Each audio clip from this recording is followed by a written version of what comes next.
मुफ्ती यूसुफ के बयानात के लिए मुफ्ती साहब के ऑफिशियल चैनल मुफ्ती यूसुफ दहलवी ऑफिशियल को सब्सक्राइब करें। अस्सलामु अलैकुम वरहमतुल्लाहि वबरकातुहू। अल्हम्दुलिल्लाहि वकफ़ा वसलामुन अला इबादिहिल्लज़ीना इस्तफ़ा अम्मा बाद फ़अऊज़ु बिल्लाहि मिनश्शैतानिर्रजीम बिस्मिल्लाहिर्रहमानिर्रहीम या अय्युहन्नासु इन्ना ख़लक़नाकुम मिन ज़करिन व उन्सा वजअलनाकुम शुऊबन व क़बाइल लितआरफ़ू इन्ना अक्रमकुम इंदल्लाहि अत्क़ाकुम इन्नल्लाह अलीमुन ख़बीर। सदक़ल्लाहु मौलाना अल अज़ीम। मेरे मोहतरम बुज़ुर्गों, दोस्तों और दीनी और ईमानी भाइयों, 15 अगस्त को हिंदुस्तान में एक बहुत ही अहमियत हासिल है। इस दिन हमारा मुल्क आज़ाद हुआ और इस दिन को आज़ादी के तौर पर मनाया जाता है। मदरसों, स्कूलों के अंदर और मुख्तलिफ़ मकामात पर तिरंगा लहराया जाता है और मिठाइयाँ तक़सीम की जाती हैं।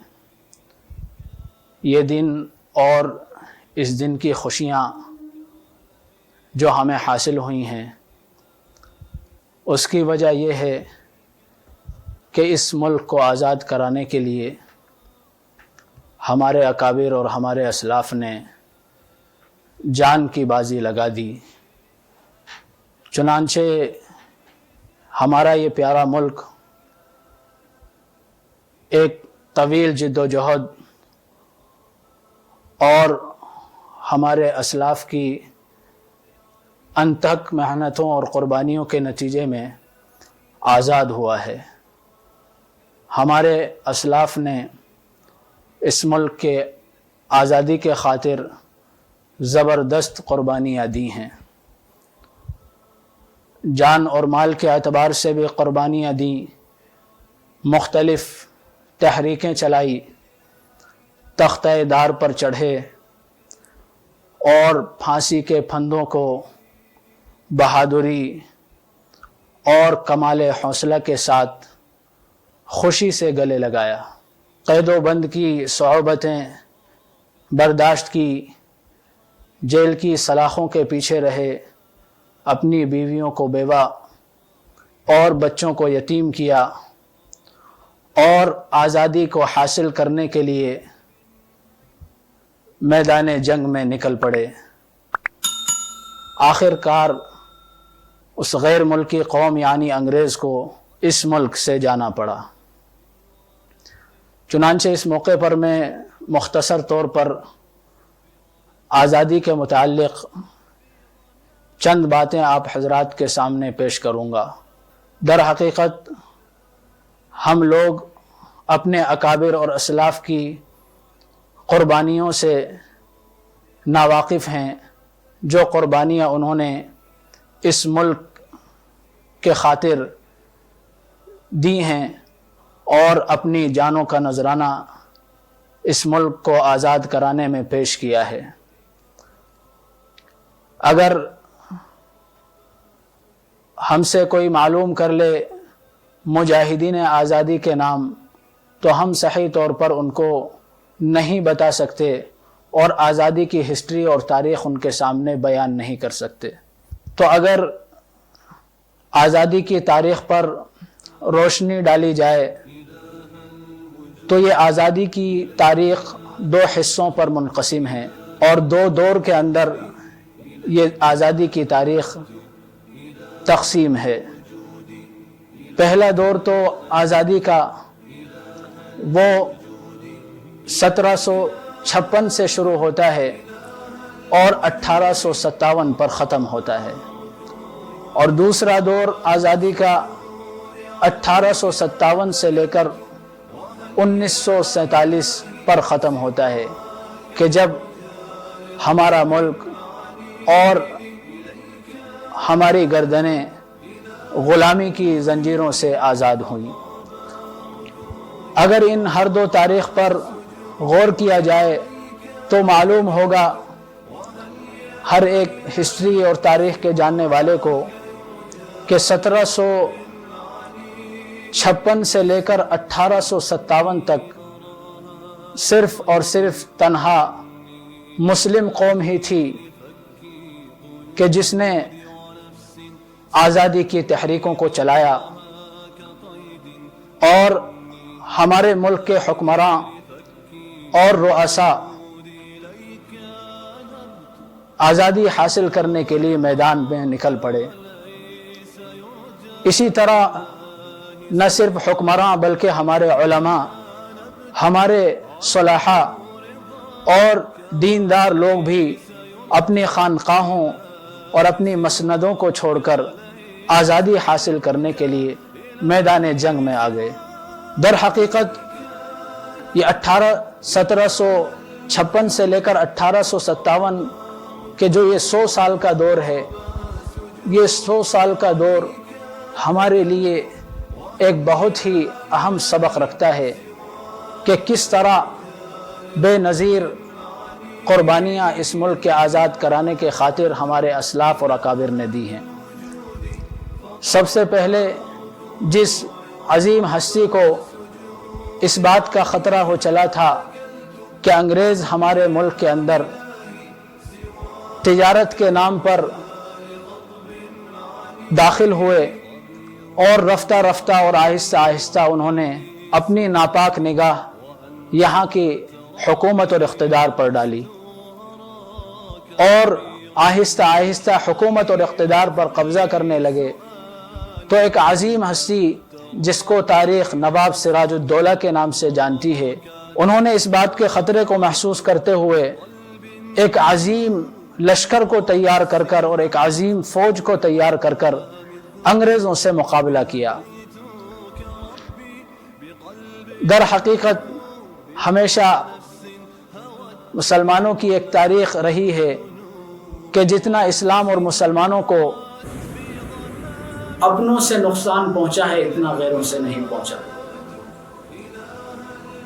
در حقیقت نواب سراج الدولہ کی فوج میں ان کے ایک وزیر میر جعفر نے ان کے ساتھ غداری کی، جس کی وجہ سے نواب سراج الدولہ اپنے عظیم مشن میں کامیاب نہ ہو سکے۔ اگر ان کا وزیر ان کے ساتھ غداری نہ کرتا تو یقینی بات تھی کہ انگریز اسی وقت اس ملک سے بے دخل کر دیے جاتے اور ان کو ضرور اس ملک کو چھوڑنا پڑتا۔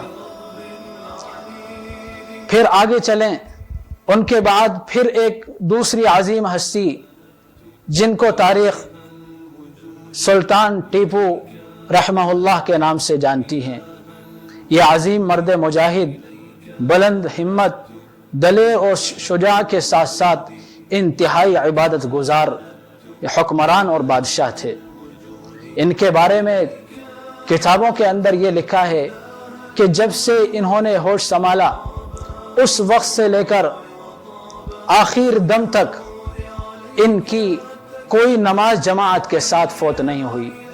ان کو صاحب ترتیب ہونے کا شرف حاصل ہے۔ صاحب ترتیب اس شخص کو کہتے ہیں کہ جس کی ایک نماز بھی قضا نہ ہوئی ہو۔ اتنے عظیم مجاہد، اتنے دیندار ہونے کے باوجود یہ ایک عظیم سپہ سالار تھے، اور انہوں نے بھی اس بات کے خطرے کو محسوس کیا کہ اگر کوئی منظم طاقت ان کے خلاف کھڑی نہ ہوئی تو وہ دن قریب ہے جب کہ پورے ملک پر ان انگریز کا قبضہ ہوگا۔ چنانچہ مختلف لڑائیاں ٹیپو سلطان رحمۃ اللہ علیہ نے انگریزوں کے خلاف لڑی، اور انگریزوں کو بھی اس بات کا احساس ہو چلا تھا کہ جب تک یہ ٹیپو سلطان اس ملک کے اندر ہے، جب تک ہم اپنے مشن میں کامیاب نہیں ہو سکتے، اور ان کو راستے سے ہٹانا یہ ضروری ہے۔ اور ایک بات اور آپ حضرات سنیں، ان کی بہادری اور انگریزوں کے دلوں میں ان کے خوف کے متعلق برطانیہ کے اندر ان کا رعب اور ان کا خوف لوگوں کے دلوں میں مشہور تھا۔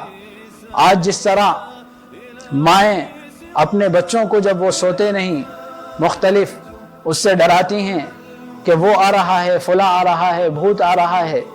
تو اسی طرح ایک وقت تھا کہ سلطان ٹیپو رحمۃ اللہ علیہ کا انگریزوں کے عورتوں کے دلوں میں بھی اتنا رعب تھا کہ جب بچہ سے بہت زیادہ پریشان کرتا تو بچے سے بھی یہ کہتے تھے کہ ٹیپو آ رہا ہے، ٹیپو سلطان آ رہا ہے۔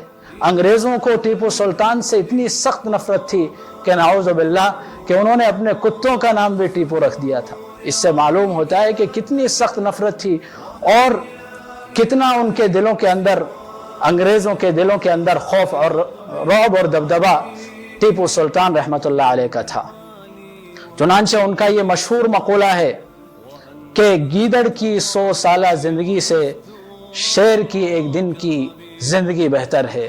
چنانچہ آخر وقت تک ان کے ساتھ بھی یہی معاملہ ہوا کہ ان کے وزیر نے ان کے ساتھ غداری کی کہ جس کی وجہ سے ان کو بھی شکست کا سامنا ہوا اور بالآخر سرنگا پٹنم کے معرکہ جہاد میں انہوں نے بھی جام شہادت نوش کیا۔ یہیں پر بس نہیں ہوا، پھر اس کے بعد آگے چل کر ایک بڑے عظیم محدث جن کو تاریخ شاہ عبد العزیز محدث دہلوی رحمۃ اللہ علیہ کے نام سے جانتی ہے، وہ انگریزوں کے خلاف کھڑے ہوئے اور انہوں نے مختلف تحریکیں چلائی اور انگریزوں کے خلاف جنگ کرنے کا فتویٰ مسلمانوں کو دیا، اور مسلمانوں نے اس کو سر آنکھوں پر لے کر انگریزوں کے خلاف دو دو ہاتھ کرنے کے لیے مکمل تیاریاں کی۔ چنانچہ ان کے شاگردوں میں سے حضرت سید احمد شہید رحمۃ اللہ علیہ اور اسی طرح شاہ اسماعیل شہید رحمۃ اللہ علیہ، انہوں نے اس کارواں کو آگے بڑھایا اور مختلف تحریکیں وجود میں آئی، مختلف لڑائیاں انگریزوں سے لڑی اور بالآخر یہاں پر بھی تقدیر جو ہے وہ تدبیر پر غالب آئی۔ بالا کوٹ کے میدان میں سید احمد شہید رحمۃ اللہ علیہ اور ان کے رفقا نے انگریزوں سے معرکہ آرائی کے دوران جام شہادت نوش کیا۔ پھر یہیں پر بس نہیں ہوا، پھر اسی طرح آگے بڑھیے۔ 1857 کا وقت پھر آیا۔ 1857 میں آپ جانتے ہیں کہ کون انگریزوں کے مخالف اور انگریزوں کے سامنے جنگ کرنے کے لیے میدان میں آئے، وہ ہمارے دارالعلوم دیوبند کے فاؤنڈر اور وہاں کے بزرگان دین حضرت حاجی امداد اللہ رحمۃ اللہ علیہ مہاجر مکی، اسی طرح مولانا قاسم نانوتوی رحمۃ اللہ علیہ جو دارالعلوم کے دیوبند کے فاؤنڈر ہیں، اور اسی طرح حافظ ضامن شہید رحمۃ اللہ علیہ، مولانا رشید احمد گنگوہی رحمۃ اللہ علیہ، یہ لوگ پوری جماعت کے ساتھ اور پورے لشکر کے ساتھ میدان کارزار میں آئے، شاملی کے میدان میں اور اسی طرح ایک امبالہ کے میدان میں انگریزوں سے سخت لڑائیاں ہوئی، اور لیکن یہاں پر بھی وہی جو منظور خدا ہوتا ہے وہی ہوتا ہے۔ کچھ وجوہات کی بنا پر یہاں پر بھی ان حضرات کو شکست ہوئی، لیکن یہ در حقیقت شکست نہیں تھی بلکہ یہ بھی ایک طرح سے فتح تھی۔ چنانچہ انگریزوں نے جب دیکھا کہ 100 سال گزر گئے ہیں اور ہمیں کامیابی اس ملک کے اندر قبضہ کرنے کی حاصل نہیں ہو رہی ہے، تو پھر انہوں نے باقاعدہ منظم طور پر میٹنگیں کی، باقاعدہ ان کی میٹنگ ہوئی اور اس بات پر غور و خوض کیا انگریزوں نے کہ کون سی وجہ ہے کہ جس کی وجہ سے ہم ہندوستان پر قبضہ نہیں کر پا رہے ہیں اور ہمارے قدم اس ملک کے اندر جم نہیں پا رہے ہیں۔ مختلف کچھ دنوں کے اندر نئی نئی تحریکیں پیدا ہو جاتی ہیں۔ تو چنانچہ میٹنگ کے اندر یہ بات آئی کہ جب تک ہندوستان کے اندر 3 چیزیں موجود ہیں جب تک ہم اپنے مشن میں کامیاب نہیں ہو سکتے۔ 3 چیزیں جب تک ہندوستان کے اندر ہیں جب تک ہم اپنے مشن میں کامیاب نہیں ہو سکتے۔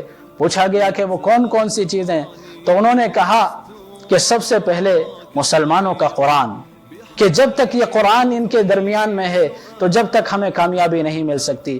اسی طرح ان کے علماء، جب تک ان کا تعلق علماء سے ہے اور جب تک ان کی قیادت ان کے علماء کریں گے جب تک ہم اپنے مشن میں کامیاب نہیں ہو سکتے۔ اسی طرح ان کے دلوں کے اندر جنگ کا جذبہ، ہمارے مقابلے کا جذبہ، جب تک یہ تینوں چیزیں ان کے اندر ہیں جب تک ہم اپنے مشن میں ہرگز کامیاب نہیں ہو سکتے۔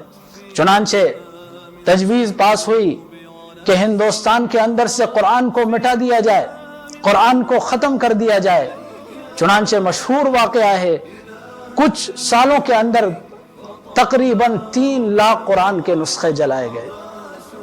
लेकिन इनके चाहने से नहीं होता। जिस किताब की हिफाजत का और जिस कलाम की हिफाजत का खुद अल्लाह रब्बुल आलमीन ने वादा किया हो, तो लाखों नुस्खे पूरे दुनिया के कुरान भी अगर ये जला दें तब भी अपने मिशन में कामयाब नहीं हो सकते। अल्लाह तबारक व तआला ने कुरान में फरमाया, इन्ना नहनु नज़्ज़लना ज़िक्र व इन्ना लहू लहाफ़िज़ून, कि हमने इस कुरान को नाजिल किया है और हम ही इसकी हिफाजत करने वाले हैं।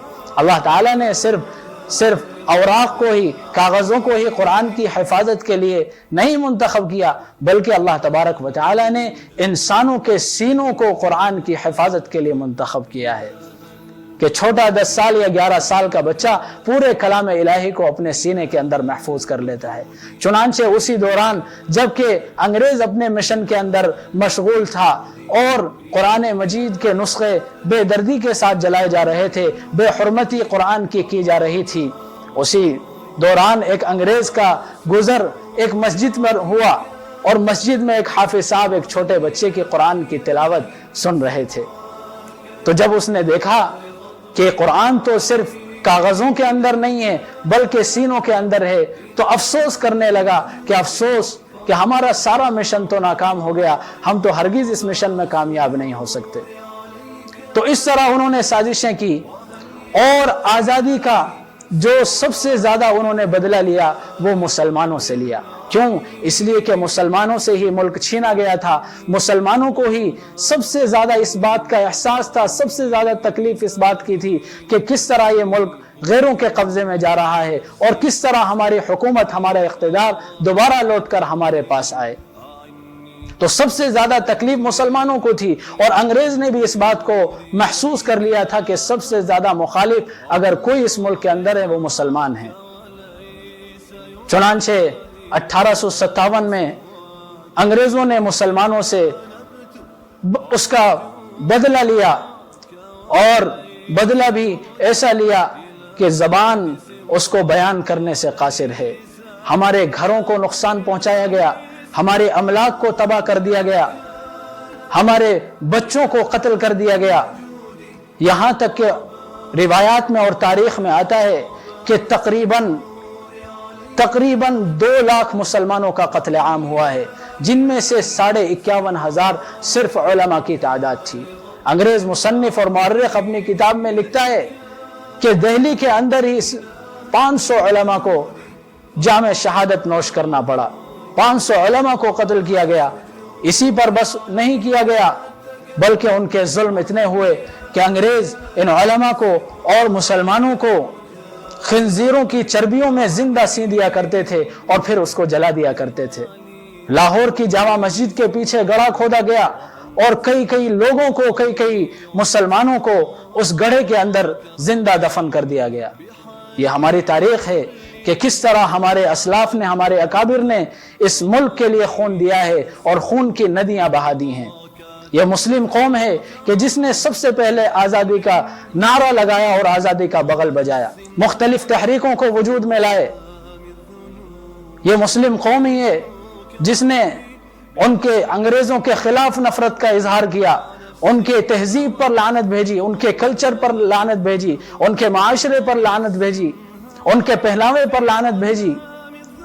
मुजाहिदीन आज़ादी में से एक नाम हजरत शेखुल हिंद मौलाना महमूदुल हसन देवबंदी रहमतुल्लाह अलैह का आता है। उनके बारे में मशहूर है कि उनको अंग्रेज से इंतहाई सख्त नफरत थी, अंग्रेज को देखना भी गवारा नहीं करते थे। अगर कोई अंग्रेज उनके साथ हाथ मिला लेता तो जब तक कोई चीज अपने हाथ से न पकड़ते जब तक कि अपने हाथ को धुल न लिया करते थे। उनको माल्टा के जेल में सख्त सऊबतें बर्दाश्त करनी पड़ी और सख्त सजाएं उनको दी गईं। चुनांचे जब उनकी वफात हुई, वफात के बाद गुस्ल देने वालों ने जब उनको गुस्ल दिया तो वो हैरत ज़दा रह गए, हैरान हो गए और कहने लगे कि ये कैसी कमर है कि कमर के ऊपर हड्डी के अलावा कोई खाल नजर नहीं आ रही है। उनके शागिर्द मौलाना हुसैन अहमद मदनी रहमतुल्लाह अलैह ने फरमाया कि मेरे शेख ने मुझे इस राज को अफशा करने से मना किया था। दर हकीकत अंग्रेज माल्टा की जेल में मेरे शेख की कमर को गरम गरम सलाखों से दागा करते थे। ये हमारे अकाबिर और असलाफ की कुर्बानियां हैं।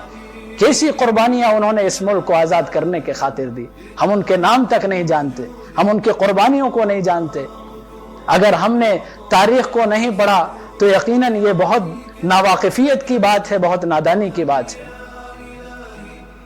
जब गुलिस्तां को खून की जरूरत पड़ी, जब गुलिस्तां को खून की जरूरत पड़ी तो सबसे पहले हमारी ही गर्दन कटी। अब ये कहते हैं हमसे ये अहले चमन, ये चमन हमारा तुम्हारा नहीं। इसके अलावा मौलाना यहया अली, मौलाना जाफर थानेसरी, मौलाना शफी अहमद रहमतुल्लाह अलैहिम, ये तीनों हजरात, इनको आज़ादी के नारे के जुर्म में अंग्रेजों ने कैद किया। सिर्फ कैद ही नहीं किया बल्कि अदालत में इनके खिलाफ जज ने फांसी पर लटकाए जाने का फैसला सुनाया और इन तीनों हजरात को बुलाकर कहा कि कल तुम लोगों को फांसी दी जाएगी और तुम्हें फांसी के फंदे पर लटका दिया जाएगा और तुम्हारी अमलाक और तुम्हारी जायदाद सब जब्त कर ली जाएगी, तुम्हारे वारिसीन को तुम्हारी नाश नहीं दी जाएगी। आपको ताज्जुब होगा कि एक इंसान को मौत की खबर सुनाई जाए, फांसी के फंदे पर लटकने की खबर सुनाई जाए तो उसका खून पहले ही खुश्क हो जाएगा, आंखें अश्कबार हो जाएंगी, उसका बदन पर लर्जा तारी हो जाएगा। लेकिन सलाम हो इन मर्द मुजाहिदीन पर कि इनके चेहरे पर खुशी के आसार थे और इनके चेहरे खुशी से खिलखिला रहे थे। दोबारा अंग्रेज ने गुस्से में दोबारा अपने अल्फाज को दोहराया कि शायद हमारे अल्फाज को ये समझ नहीं पाए हैं। तो उन्होंने अंग्रेज जज से कहा कि तुम्हें नहीं मालूम कि हमारी इस मौत के बाद हमारी हमेशा हमेशा की जिंदगी और हमेशा हमेशा की कामयाबी छुपी हुई है। हमारे रब का मेहमान खाना हमारा मुंतजिर है। और ये कहते हुए इन तीनों हजरात ने जामे शहादत नोश किया। ये हमारे अकाबिर और हमारे असलाफ की तारीख है जिससे हम और आप बिल्कुल नावाकिफ हैं। सिर्फ और सिर्फ मर्दों की ही कुर्बानियां नहीं रही बल्कि औरतों की भी कुर्बानियां रही हैं। हमारे बच्चे भी इस मुल्क की आज़ादी के खातिर यतीम हुए हैं। मैं आप हजरात से ये दरख्वास्त करना चाहता हूँ कि हम सब अपनी तारीख को बगौर पढ़ें और अपनी हिस्ट्री को अपने मामूल में लाएं कि किस तरह की कुर्बानियाँ और किस तरह की जाफशानियाँ हमारे असलाफ और हमारे अकाबिर मुजाहिदीन आज़ादी ने दी हैं। ये आज़ादी जो हमें विरासत में मिली है, हमें इसकी कदर नहीं। कदर उनसे पूछिए कि जिन्होंने खून की नदियां बहा दी हैं, अपनी बीवियों को बेवा किया है, बच्चों को यतीम किया है। आज भी अगर इस मुल्क के अंदर हम और आप तरक्की करना चाहते हैं तो हमारे लिए जरूरी है कि हम अपने असलाफ की कुर्बानियों को पेश नजर रखें।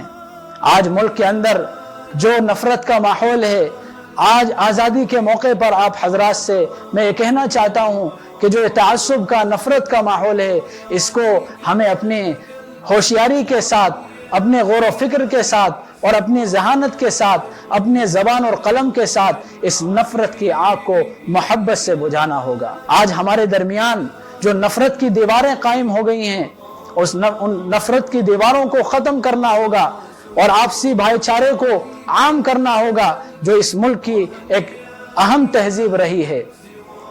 इस मुल्क की सालमियत और इस मुल्क की बका और इस मुल्क की तरक्की उसी वक्त मुमकिन है जबकि सारी कौम इस मुल्क के अंदर मिलजुल कर रहे हैं।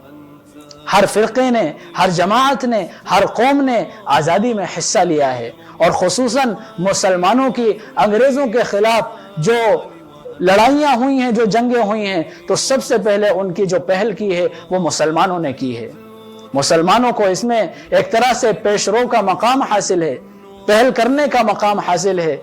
हर फिरके ने कुर्बानी दी है और इस मुल्क की सालमियत और तरक्की उसी वक्त हो सकती है जबकि हम आपस में भाईचारे के साथ और मोहब्बत के साथ रहें। इसलिए आखिर में मैं आप हजरात से ये दरख्वास्त करना चाहता हूँ کہ اگلا جو یوم آزادی ہمارے درمیان میں آئے وہ اس حال میں آئے کہ ہم آزاد ہوں، ہم مکمل طور پر آزاد ہوں، ہمارا ملک لمحہ لمحہ ترقی کر رہا ہو، ہم اپنے بزرگوں کی قربانیوں کا لحاظ کر کے اور اپنے اسلاف کے اور اس ملک کے اقدار اور روایات کو پیش نظر رکھتے ہوئے اس بات پر ہم فخر کر رہے ہوں اور فخر کے ساتھ کہہ رہے ہوں کہ ہمیں فخر ہے کہ ہم ہندوستانی ہیں۔